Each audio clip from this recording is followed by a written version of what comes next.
Hello, and welcome back to my channel, LlyfrAnnoddach. My name is Hir, or Lemon, which is a little bit easy to pronounce, and I'm going to talk about Dungeon Meshi, or Delicious in Dungeon, but I prefer the name Dungeon Meshi.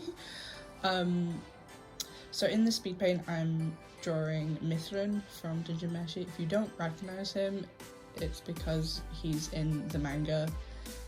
He comes in about I don't know, halfway. So if you're like an anime only, you won't know him. I'm sorry. But yeah, with that, this video is going to contain spoilers for the manga for Dungeon Meshi. If you would like to just watch the Speedpaint, you can mute my audio. The Speedpaint is pretty innocuous, whereas the voiceover is going to contain spoilers. So it might be in your best interest to mute my audio and put your own music on or something if you'd like to just watch the Speedpaint, or you can leave. I'm not gonna force you to sit here. With that, I finished reading the Dungeon Meshi manga last night. Yeah. I think it's astonishing that Ryoko Kui is such a great writer that she can make me bawl my eyes out from Lars, Chochuk and Senshi all going, we need to take care of our bodies, at the bit where Marcel was the dungeon master. I think it's astonishing that as a writer that is what made me bawl my eyes out, was like, we'll take care of our, what was it? It was like, eat a well-balanced diet, maintain consistent rhythms, and and exercise properly. And that's how we're gonna elongate our lifespans. And I was like, I also think it's very funny that they keep referring to it as, we're gonna eat my sister. That is insane. Lars, you little freak. He's so weird. I love him. I really like all the characters. I don't think there's a character that I dislike in the cast. I think there's one that I like less than others, just in the sense of but oh man, all the cast was just so entertaining. I love them all. Even the canaries, who were seen as the quote-unquote bad guys, even they were interesting, and I enjoyed seeing them and how they interacted with their queen and Cabru and all that. And again, Cabru is Laris's foil, but he is such an interesting character. It's great. It's brilliant. I also really like the winged lion. That was really cool. I really like the fact that he eats off of the human's desires. That was really interesting. And the way they did that in the manga, where he's literally eating the bubble of somebody going, I want to have food, and the lion's eating that bubble.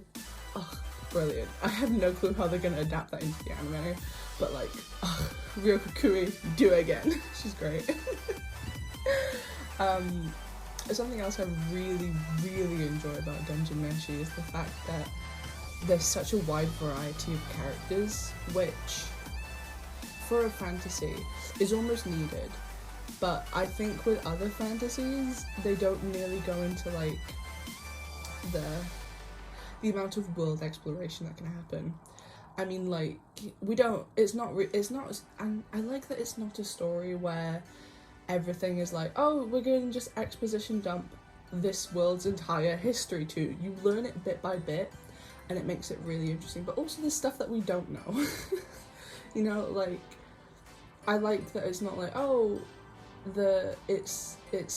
it's gonna throw so much information at you. It's biography.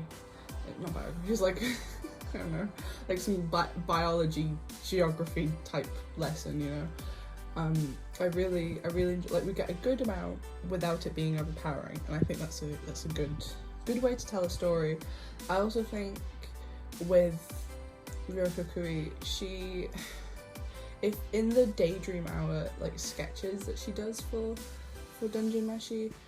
Well, not for Dungeon Meshi for herself, but like lots of them contain the characters from Dungeon Meshi. I think it's really inspiring as an artist that she portrays all these different body types, all these different facial features, all these different like ways of like how the characters are constructed.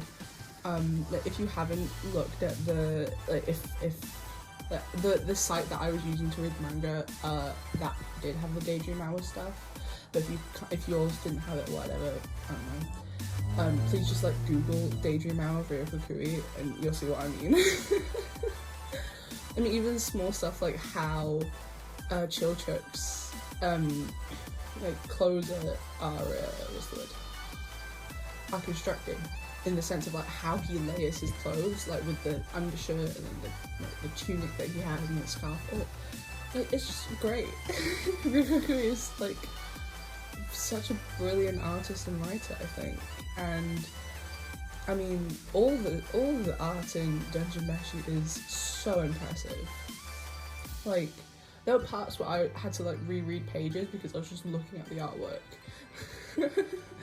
And I think it's great, like the covers for each chapter, like they were all so amazing, but also towards the end we got like really symbolic ones almost, and I loved them.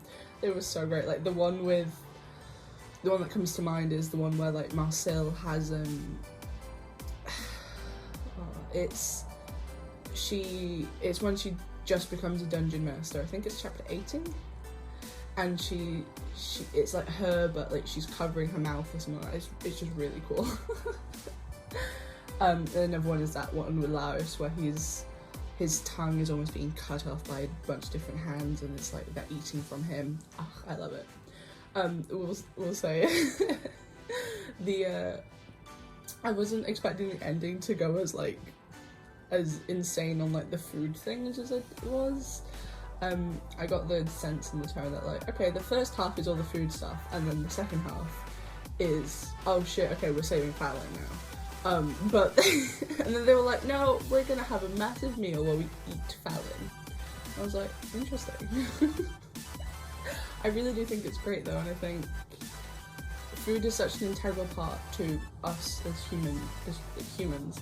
I think it's something that stories overlook, like the symbolism of the iconography of the like sharing a meal with people who are trying to kill you, or who were trying to kill you. The ones where the lion is being eaten, brilliant. Like the ending was Laos eats the lion. And the manga panels where he's like eating its guts was like so disgusting and grotesque that I just couldn't put it down. And I think, again, Ryokokui, you fucking done it. Am I allowed to swear on YouTube? I don't know. She's just a great writer. This is just turning into me gushing about Ryokokui. I just think brilliant. It's so I have no words. It's just amazing. I also really liked the little story with Mithrun. I mean, I'm drawing him, so, you know, I like him, but I think I like him more after I finished reading the manga. Like, when I drew this, I hadn't finished it yet. I think I had like 20 nearly chapters to get through. And I did that all last night. No, it's actually 17, not 20.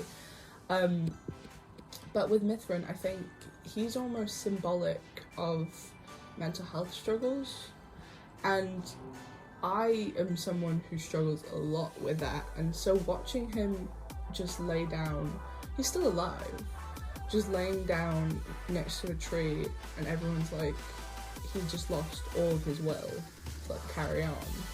I was like, damn, it's kind of me.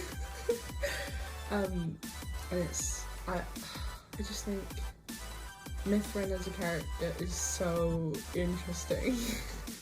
And like if Ryokokui were to do like a spin-off, where he's the main character, I would read that in a heartbeat.